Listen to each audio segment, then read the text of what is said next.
యుద్ధం చేస్తున్న అమెరికాకి ఇప్పుడు ఊహించని ప్రతిఘటన ఎదురవుతోంది.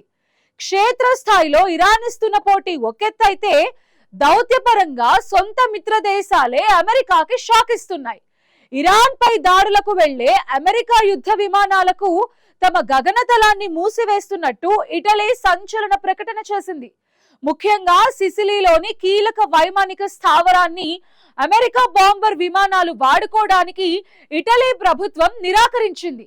అటు స్పెయిన్ సైతం ఇదే బాటలో నడుస్తూ ఇరాన్ యుద్ధంలో పాల్గొనే విమానాలకు తమ దేశం మీదుగా దారి లేదని స్పష్టం చేసింది. నాటో దేశాలన్నీ ఏకమై ఇరాన్ను అడ్డుకోవాలని ట్రంప్ పిలుపునిచ్చిన ఐరోపా దేశాలు ఎందుకు వెనకడుగు వేస్తున్నాయి? ఈ పరిణామం యుద్ధంపై ఎలాంటి ప్రభావం చూపబోతోంది? ఈ స్టోరీలో చూద్దాం.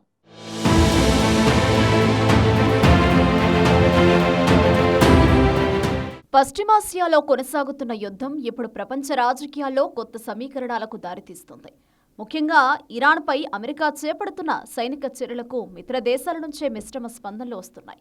ఒకప్పుడు అమెరికా తీసుకున్న నిర్ణయాలకు అనుకూలంగా వ్యవహరించే యూరప్ దేశాలు ఇప్పుడు జాగ్రత్తగా దూరంగా ఉండాలని చూస్తున్నాయి. ఈ పరిణామం అంతర్జాతీయ రాజకీయాల్లో ఒక కీలక మార్పుగా భావిస్తున్నారు. ఇటీవల ఇటలీ తీసుకున్న నిర్ణయం ఈ మార్పుకు నిదర్శనంగా నిలిచింది. అమెరికా యుద్ధ విమానాలకు తమ గగనతలాన్ని వినియోగించేందుకు అనుమతి ఇవ్వబోమని ఇటలీ సంకేతాలిచ్చింది.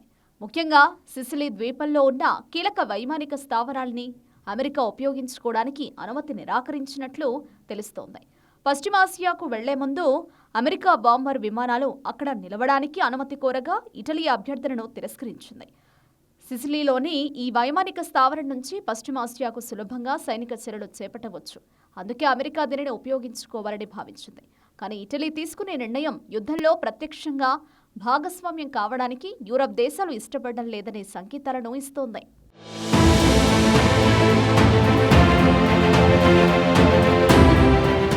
అయితే ఇటలీ మాత్రమే కాకుండా స్పెయిన్ కూడా ఇదే తరహా నిర్ణయం తీసుకుంది.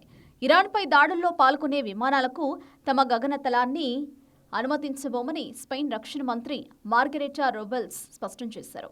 యుద్ధం మరింత విస్తరించకుండా చూడాలనే ఉద్దేశంతో ఈ దేశాలు జాగ్రత్తగా వ్యవహరిస్తున్నాయి. ఇప్పటికే పశ్చిమాసియాలో పరిస్థితులు ఉద్రిక్తంగా ఉన్నాయి.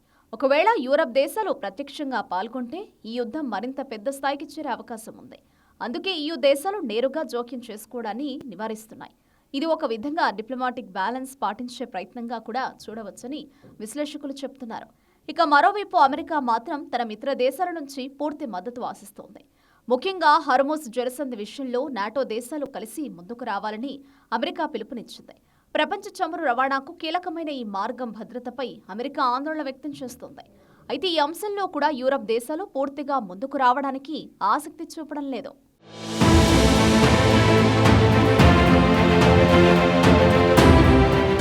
ఇప్పుడు ఇటలీ, స్పెయిన్ వంటి దేశాలు తీసుకుంటున్న నిర్ణయాలు ఆ విమర్శలకు మరో కోణాన్ని జోడిస్తున్నాయి.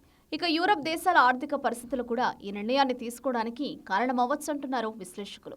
ఇప్పటికే ప్రపంచవ్యాప్తంగా ఇంధన ధరలు పెరుగుతున్నాయి. యుద్ధం కారణంగా సరఫరా గొలుసులు దెబ్బతింటున్నాయి.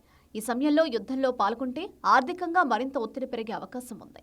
అందుకే యూరప్ దేశాలు తమ ప్రయోజనాలను దృష్టిలో ఉంచుకుని నిర్ణయాలు తీసుకుంటున్నాయి. అంతేకాదు ప్రజాభిప్రాయం కూడా ఈ నిర్ణయాలపై ప్రభావం చూపుతోంది. యూరప్లో చాలా దేశాలు ప్రజలు యుద్ధాలకు వ్యతిరేకంగా ఉన్నారు. ముఖ్యంగా మధ్యప్రాచ్య యుద్ధాల్లో జోక్యం చేసుకోవడంపై ప్రజలు ఆసక్తి చూపడం లేదు. రాజకీయ నాయకులు కూడా ఈ అంశాన్ని పరిగణలోకి తీసుకోవాల్సి వస్తుంది.